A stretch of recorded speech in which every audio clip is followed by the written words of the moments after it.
Back when I was still a teenager, when I had way more energy than sense, my buddy Justin and I used to go longboarding after dark. We were total night owls and loved having the roads and trails basically all to ourselves. Even the main roads were dead quiet at that hour.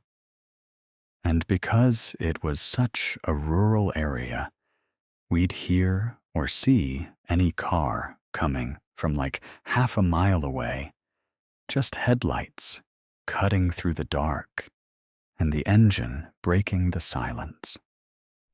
It gave us this strange sense of freedom, like the world had paused and we had it all to ourselves. We'd go for miles, just cruising, until our legs gave out, sometimes not even getting back until the sun was creeping up. One night, we decided to take this lesser-used path a few miles from our usual route. It was our favorite little hidden stretch that cut right through the middle of a long, narrow lake. Just a paved strip, barely wide enough to skate on. Whenever it rained a lot, it would flood over and disappear for days, so we wanted to ride it before that happened. The view from that spot was always peaceful, almost dreamlike, especially under the moonlight. Once we made it across, we figured, why stop there? We kept going deeper into a nearby trail that led into this dense nature reserve. We'd explored it before, but not often at night. As we started climbing the first little hill, we noticed a faint, flickering light way down at the bottom. It was small and moved in a way that didn't make sense. Kind of wobbly, slow. Not like a flashlight, and not like a phone either. We stood there, whispering to each other, trying to figure out what the hell we were looking at. Both of us were a little too curious to just walk away, so we kept watching. Then, out of nowhere, that one weird light exploded into a bunch of bright beams, and the roar of engines filled the air like a bomb had gone off. Next thing we knew, we were sprinting uphill in blind panic, the sound of engines and shouting behind us getting louder. We had no idea who or what was coming, but it felt serious. Somehow we stumbled into this overgrown pocket in the hillside, almost like a little cave smothered by plants and shadows. We ducked down and tried to disappear into it. Our hearts were pounding. We just hoped whatever was coming wouldn't spot us. We watched in silence as 4 guys pulled up to the spot we'd just been. 2 on 4-wheelers, 2 on motorcycles, and they were clearly pissed off about something. They were yelling at each other, but we couldn't make out what they were saying. We whispered about who they might be. Rangers, maybe. But nothing about them seemed official. They looked too rough, and the bikes they were riding weren't anything a ranger would use. Then they started shouting things like, "We know you're out there. Come on out. We can see you." Honestly, That just made us want to hide even more. We prayed they were bluffing, that we weren't actually visible in the brush. But then one of them yelled, "Find them now," and smashed something. It sounded like a bottle. And that's when we knew for sure these guys were not anyone we wanted to deal with. They split up and headed in different directions along the trails. One of them even went back the way we came. We stayed in that hole for what felt like forever, frozen, barely breathing. I thought about using my phone to call for help, but even the idea of the screen lighting up was terrifying. Eventually, when their lights were far enough out of sight, we made a break for it, running deeper into the woods. Every time we saw headlights get too close, we'd dive into another patch of shrubs or tuck ourselves under whatever cover we could find. But the deeper we went, the thinner the woods got, and hiding became harder. The fear of being spotted while lying under a few scattered leaves is something I'll probably never forget. Finally, we reached this intersection on the far edge of the reserve where two main roads met, and we ducked down into a roadside ditch. I pulled out my phone and saw a bunch of missed calls from our friend Connor. He was supposed to meet us that night after our ride. I called him back right away, totally out of breath. Thank God. He was only a few miles away and already heading in our direction.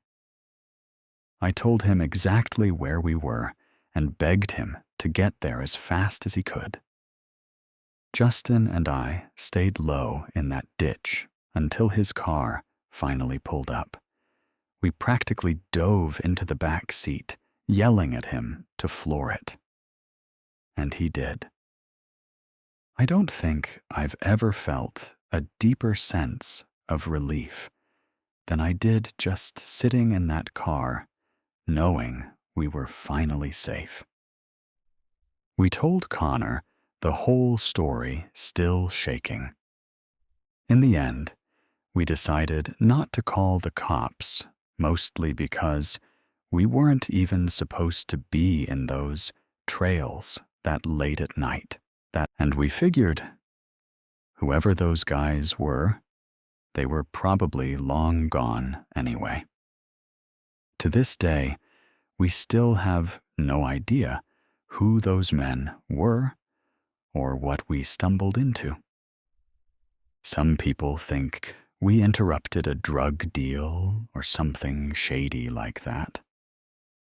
Justin and I both admitted later that our first thought, dumb as it sounds, was chainsaws and some horror movie maniac. But the weirdest part? Whatever they thought we saw, we never actually saw anything.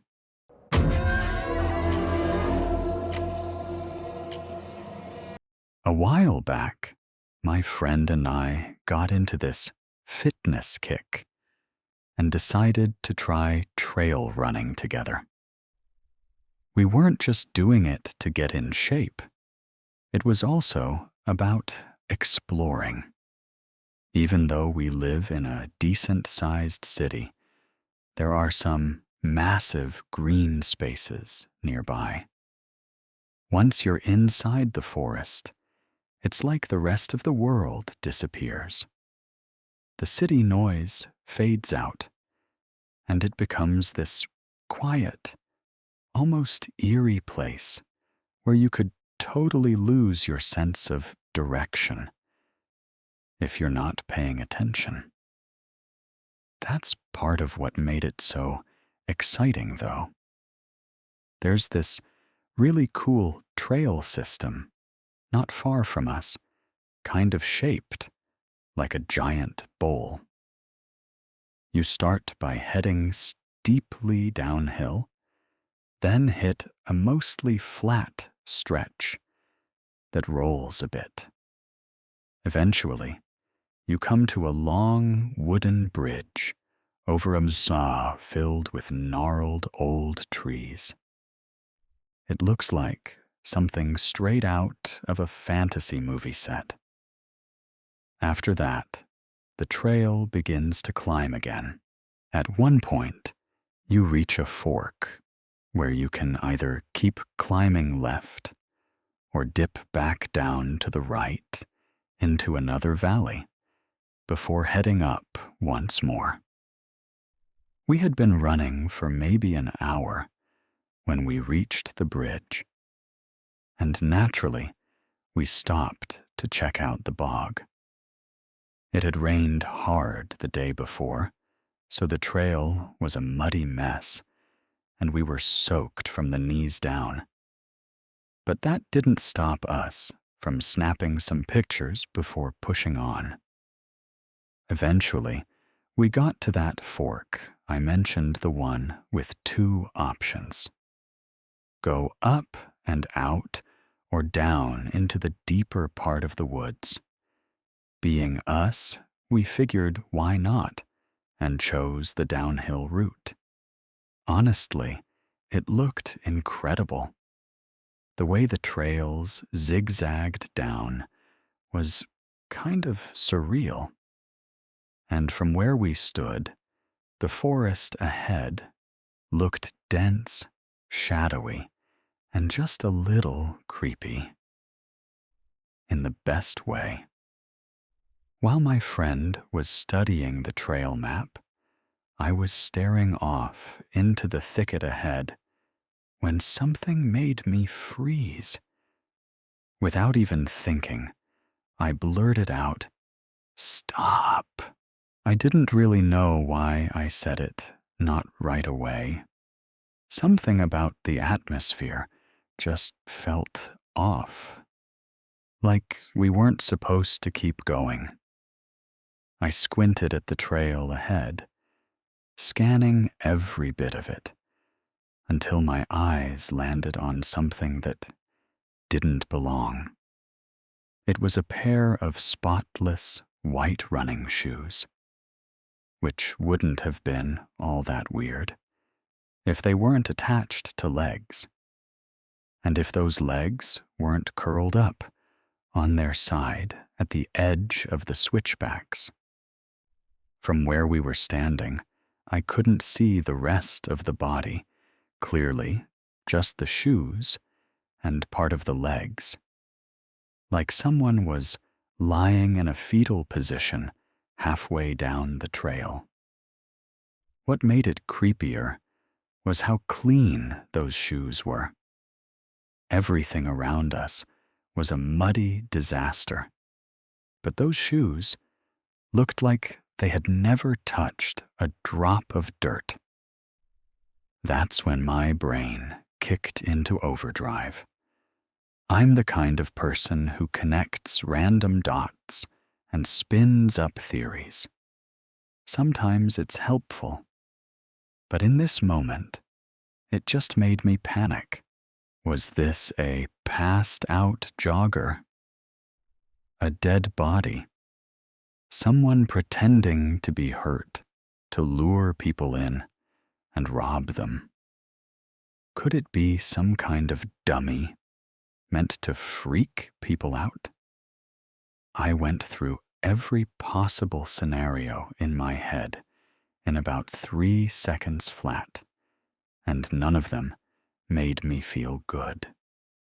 Now I'm usually the calm one between us, but whatever I was feeling must have shown on my face, because my friend suddenly looked worried too. I turned to her and said very seriously, "We have to leave. Right now. No time for discussion." We just turned around and started heading back toward the trail that climbed out of the woods. She's way more athletic than me, so she took off ahead, but kept stopping to make sure I was still behind her. I told her to keep going, and if something happened to me, to send help and tell them who did it. Yes, I was that dramatic in the moment. Eventually, we made it out of the trees and back onto the outer edge of the trail system.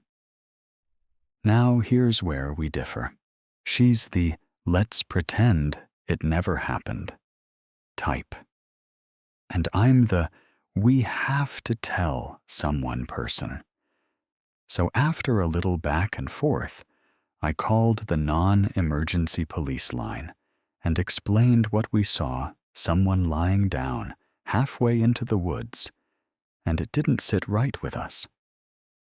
A patrol officer showed up surprisingly fast, and I walked him through where we had seen the body.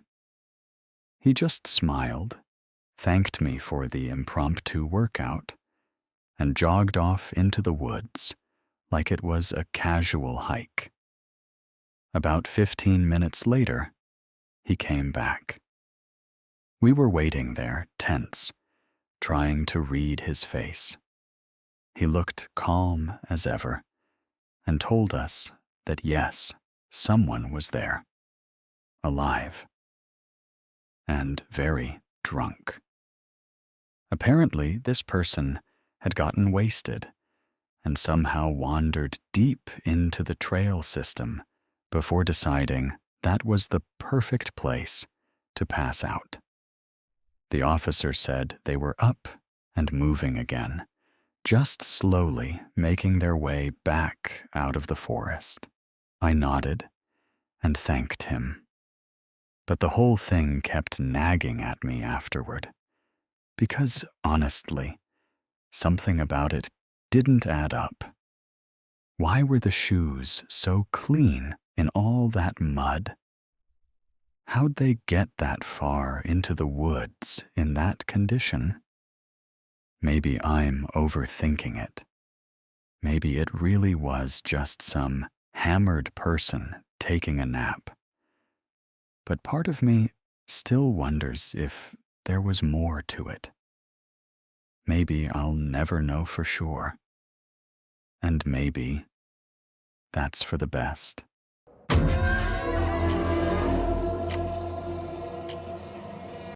This happened one Sunday morning, way back when my weekends still had a peaceful rhythm to them. I live in the suburbs, but my folks own this old farm on the outskirts of town. And I loved visiting, mostly because of Molly, my dog. She's this scruffy mixed breed, not small by any means, and the best hiking buddy I could ask for. I'd always take her exploring through the forest near the property because it felt like another world in there. Calm, quiet, and a little wild, just how I liked it.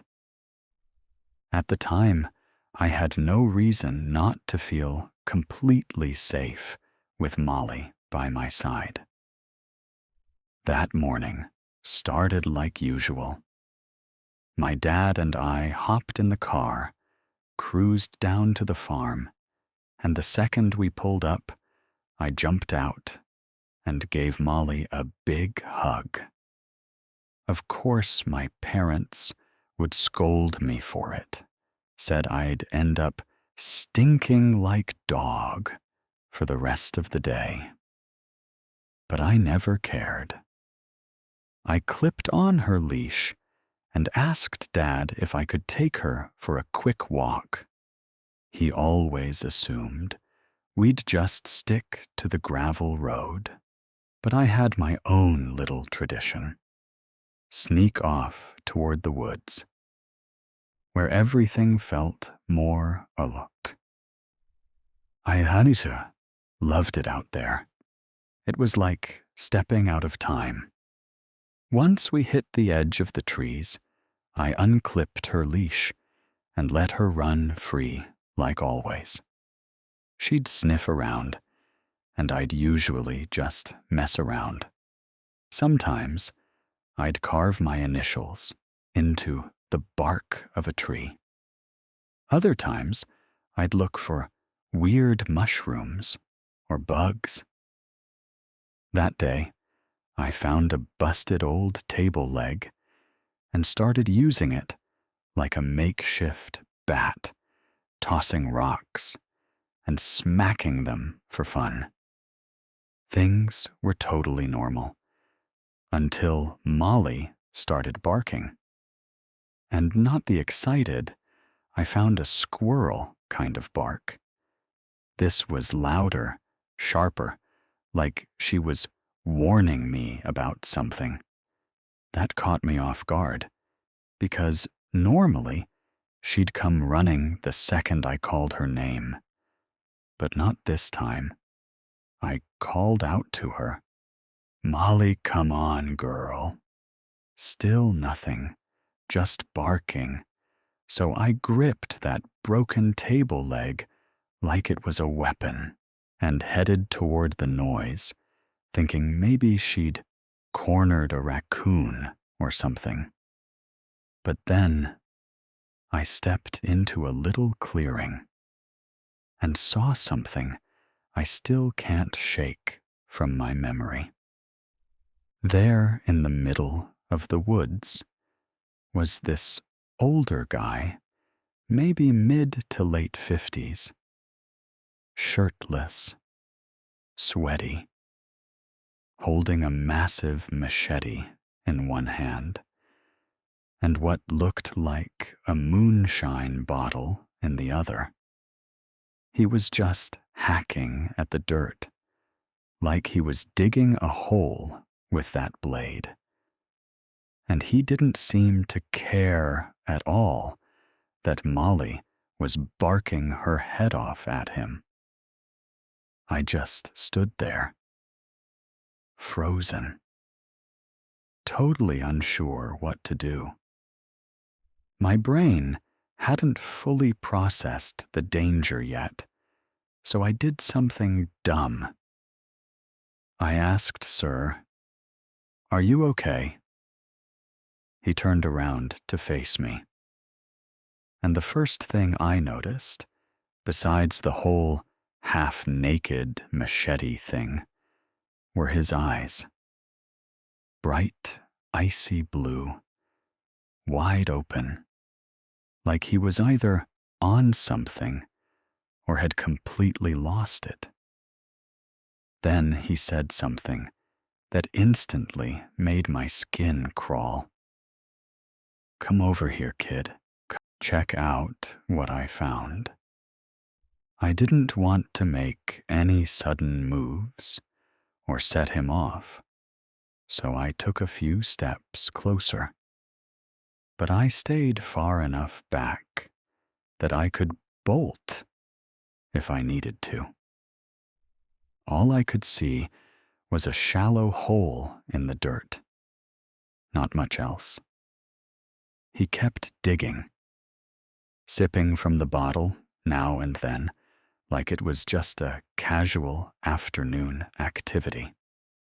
I saw an opportunity and took it.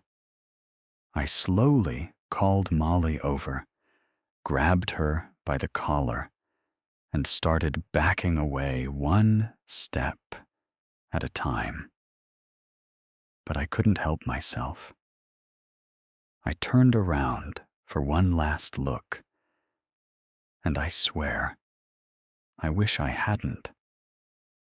The man's head was now deep in that hole, like he was rooting around for something. When he came back up, he had something clenched in his teeth, and it was a freaking bone. I have no clue what kind it was, and honestly, I don't want to know if it even came from an animal. That was the moment I finally snapped out of my shock. I took off running, like my life depended on it, yanking Molly along with me. Behind me, I heard raspy laughter. Then, something slicing through the air. It was the machete. He actually threw it. I heard him yell, "Damn it!" which only pushed me to run faster. I knew those woods like the back of my hand. So I zigzagged through the trees, ignoring the branches, tearing at my arms and face. I didn't slow down until I made it to the garage, where my dad was messing with some equipment near the tractor. I was completely out of breath, heart racing. But I didn't say a word. I knew if I told him what happened, he'd never let me take Molly into the woods again. And just like that, my favorite escape turned into a place I wouldn't step into alone ever again.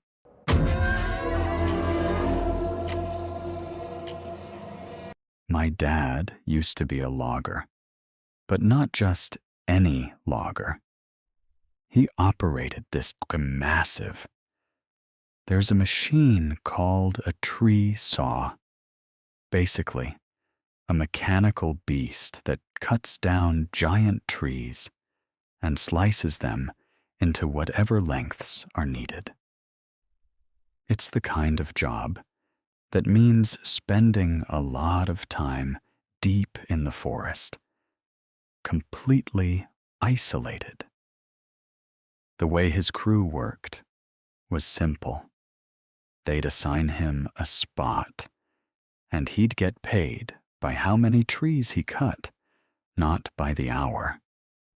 So he'd often grind out these insane 16 to 20-hour shifts just to finish faster.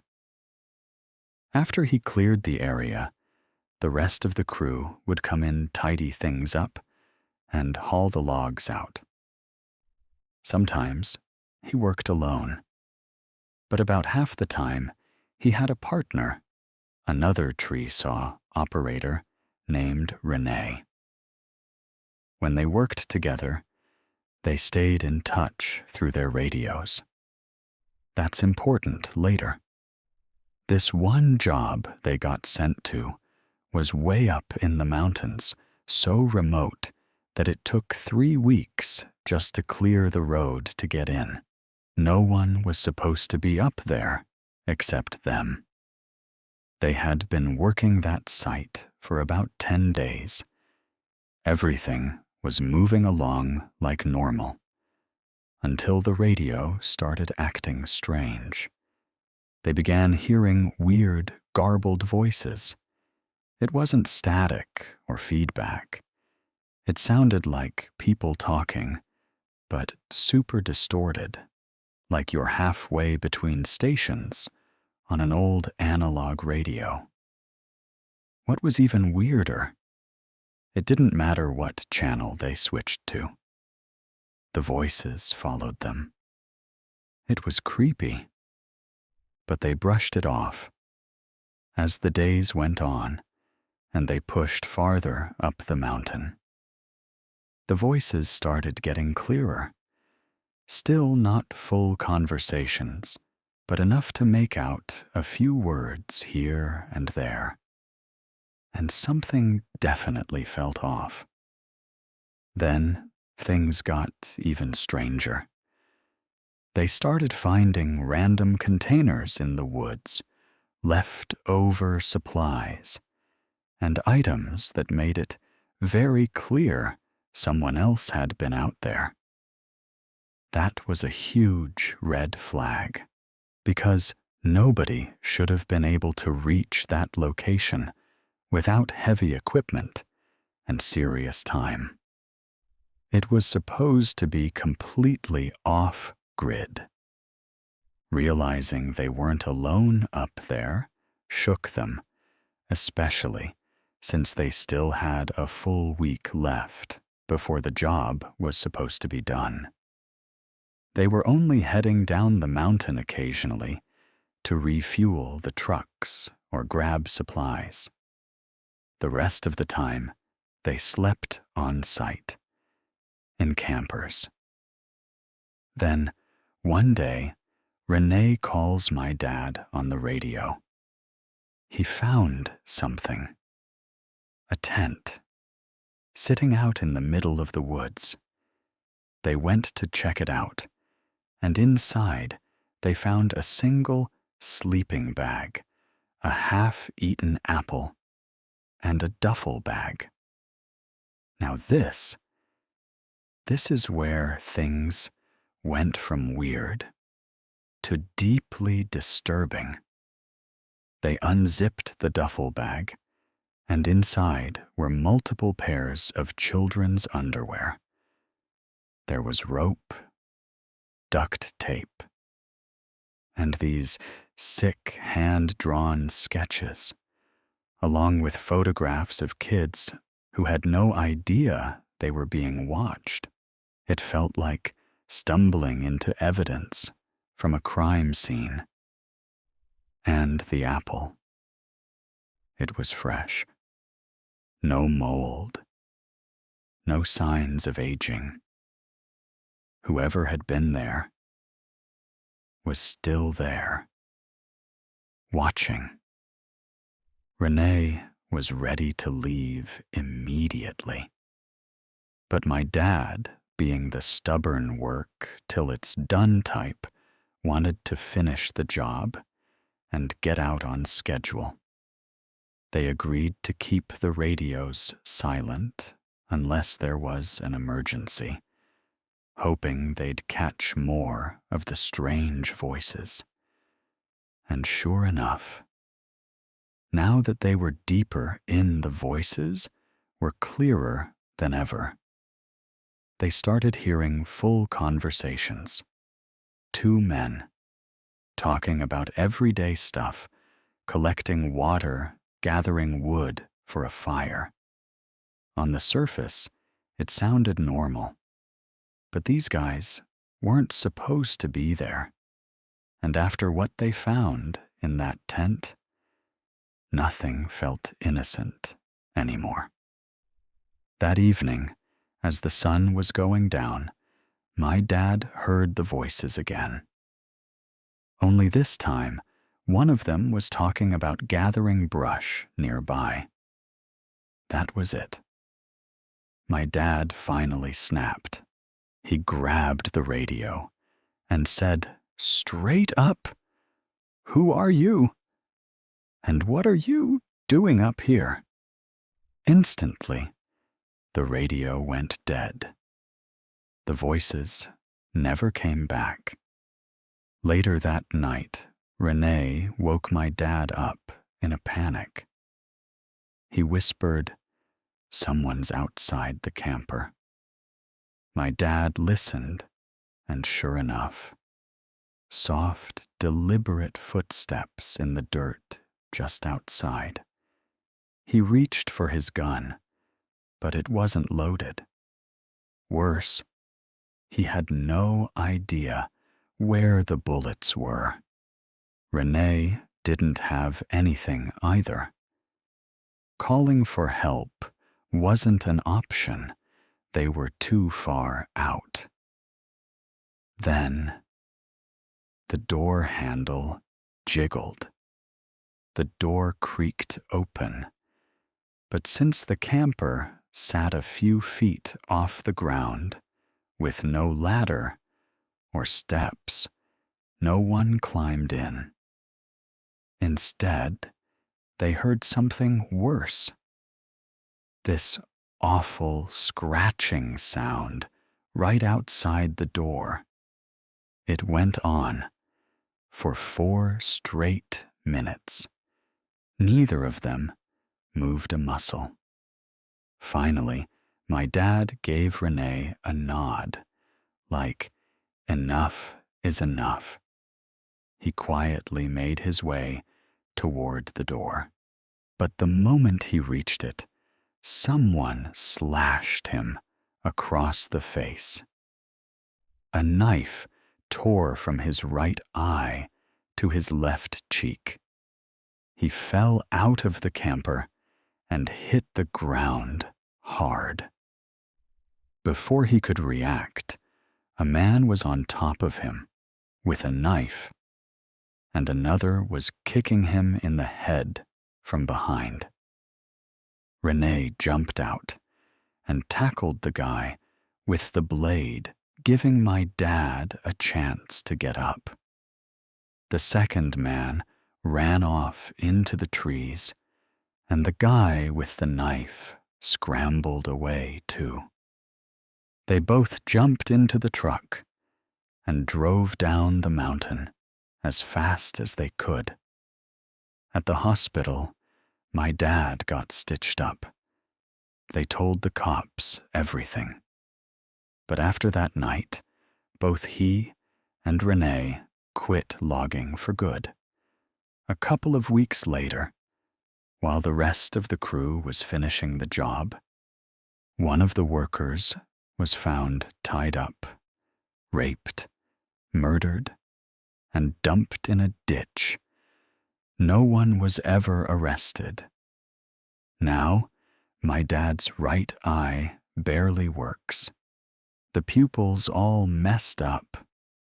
It looks more like a cat's than a human's. And ever since that night, he's never really been the same. He still has nightmares and barely sleeps.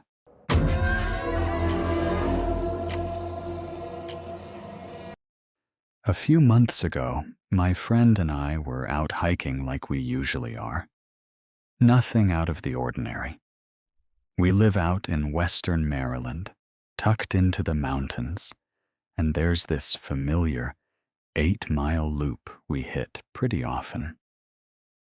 That day, we were about 6 miles in and decided to stop at the summit to rest, grab a snack, and take a few pictures. The area we stopped at wasn't deep wilderness or anything. There were picnic tables, benches, even a small parking lot. As we were sitting there chatting, I noticed this guy kind of wandering around the parking lot, just sort of pacing in circles. What struck me right away was how out of place he looked. He was dressed like he was heading to a casual dinner, jeans, a button-up shirt, no hiking gear, no water, and definitely no boots.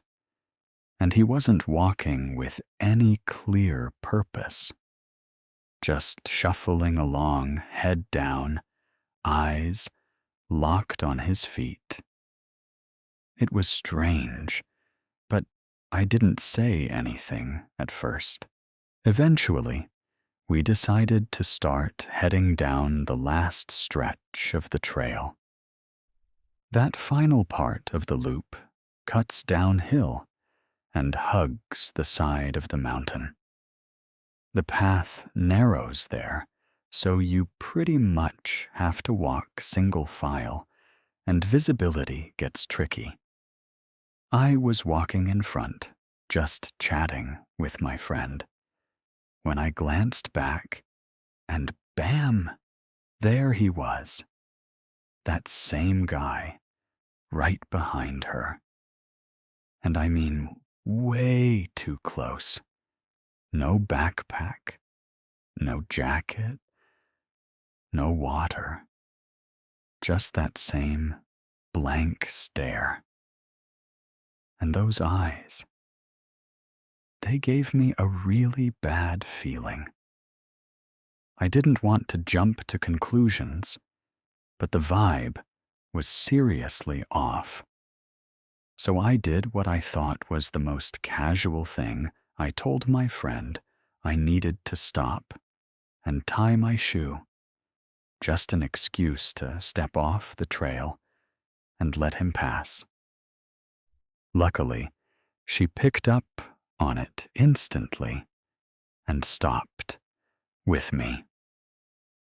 As he walked by, we both said hi politely.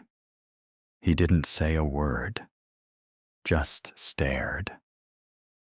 That's when I noticed he was holding a stick. Not a walking stick, more like a heavy branch. Something you'd pick up if you wanted to threaten someone or defend yourself. I bent down, pretending to tie my shoe for longer than I needed.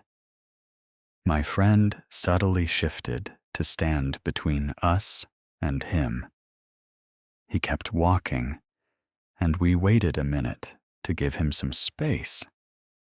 But instead of continuing on his way, the guy slowed down. Just ahead, the trail curves and disappears from view. And then he stopped, turned around, and looked right at us. Just stood there. That was enough. We weren't about to pass him again and risk getting stuck on that narrow trail with no one else around. So we made the call to double back, head uphill, back to the summit. As we walked, I kept glancing over my shoulder. And sure enough, not even 5 minutes later, there he was again, walking back up the trail too. At that point, we didn't talk much. I just told my friend, pick it up. And we hustled. We didn't stop until we were back in the open area near the parking lot. There were more people around, and that made us feel a bit safer. So we waited it out just to see if he'd show up again. We gave it about 20 minutes. He never came back into view. We figured he either kept going or he was still lurking somewhere deeper down the trail. Eventually, a couple came up. The path looked like they were doing the loop in the opposite direction. We approached them and asked if they'd seen anyone.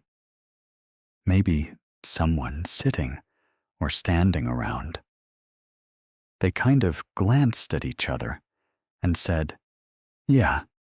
About halfway down, there was this young guy sitting on a rock.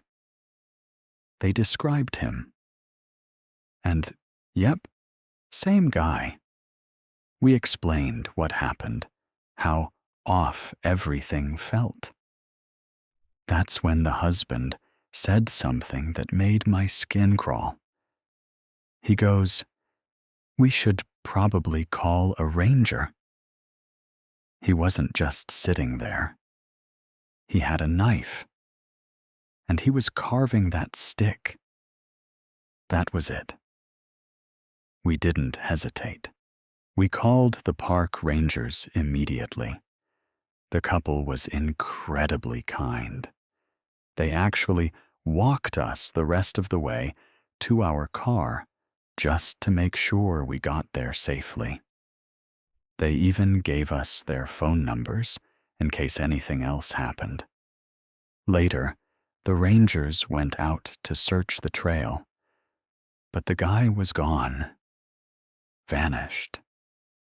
To this day, I have no idea what he was doing or what he planned, but I'm glad I trusted my instincts because it could have gone a lot worse.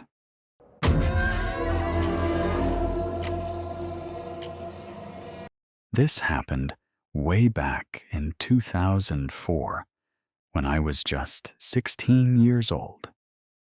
It was up in northern Wisconsin during deer season, and I was out hunting with my dad and one of his longtime buddies, Frank. I swear, even though it's been years, that morning is burned into my memory like it just happened last week. I won't pretend I remember every single word anyone said, but the whole experience, start to finish, is something I'll never forget. Now, my dad had been hunting this particular area for over a decade, and I'd been tagging along with him since I was about 5. Back then, you couldn't hunt with a rifle until you turned 12, so for years, I was just the kid carrying snacks and soaking everything in. We had a few stands scattered around, maybe a 3/4 mile area, and when we got to the woods that morning, the plan was the usual routine. It was just after 5:00 a.m., pitch black outside, and we made our way to the stand I'd be using for the morning. Once I was settled, my dad and Frank hiked off to their own spots, which were on the other side of a ridge, maybe 500 or 600 yards out. Sitting alone in the dark is always a little creepy, especially when the forest is totally silent. Not long after they left, I noticed a flashlight bobbing through the trees. It was coming from the direction my dad and Frank had just gone, and it was heading toward me. At first, I figured maybe they'd forgotten something in the truck or needed to circle back for some reason. So I radioed my dad to ask what was up.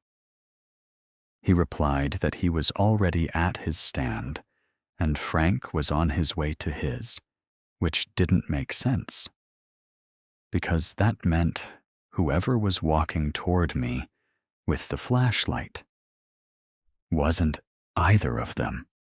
Still not the weirdest thing. It's public land and sees a fair amount of traffic during the season. I flicked my own flashlight on just so whoever it was would know this stand was taken. They paused for a moment, then turned and walked off in another direction. I didn't think much of it at the time. Eventually, I even nodded off in my stand for a bit. When I woke up, the sun was up. It was close to 8 a.m. After sitting quietly for a while and checking in with my dad, no movement on his end either, I decided to stretch my legs a bit. I did a slow loop, maybe 30 yards out and back, careful not to spook anything. Once I got back into the stand, I gave everything a fresh look around with new eyes. That's when I noticed something to my left, right, in the area where that flashlight had been earlier. Blaze orange. Required gear during gun season. Naturally, I radioed my dad and Frank again to ask if either of them was moving. My dad said no. Frank didn't respond. I figured I'd better use my binoculars to get a clearer look. And that's when my stomach dropped. It wasn't Frank. It was some random guy. And he wasn't just out there hanging around. He was pointing his rifle straight at me, looking through the scope. If you've ever taken a hunting safety course, You know that's a serious violation. You never aim your weapon at someone unless you're planning to shoot. And using a scope to spy on people is just plain reckless. That's what binoculars are for. At first, I thought, what an absolute jackass. But then I realized he was still pointing it at me. Even after we made eye contact, the gun didn't come down. That's when the panic started to set in. I kept as calm as I could, grabbed my own rifle just in case, and slipped off the stand, moving behind trees to stay out of sight. The stand was on a little slope, coming off a bigger hill, so I was able to duck out and keep cover. I radioed my dad again, explained what was happening. He told me to stay hidden and keep calm. I think he was trying to sound casual, to keep me from freaking out. But I was already in full-on survival mode, the part that really messed with me.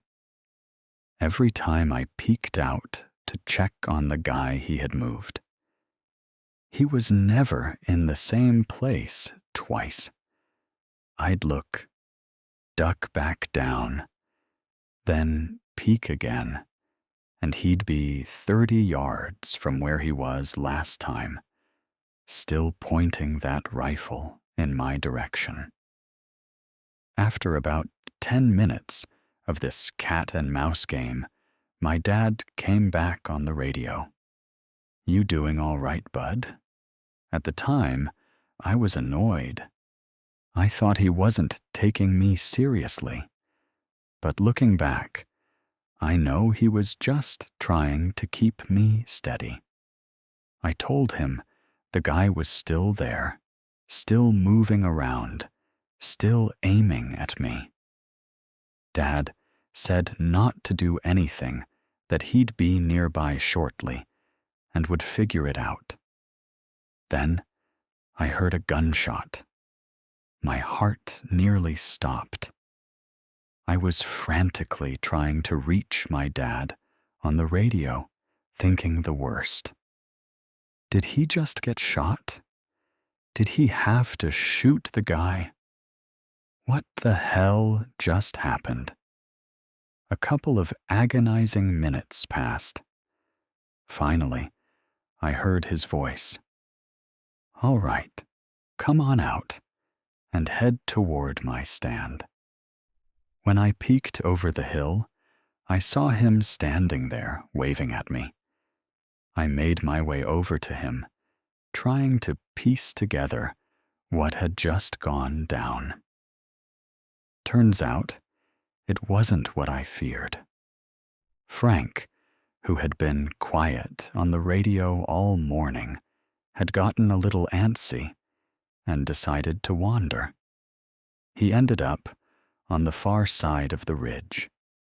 His radio battery had popped loose earlier, so he had no clue any of this was happening. The shot I heard, that was Frank bagging a deer. And apparently, right after that shot rang out, the mystery guy finally turned and walked off down a logging road away from us.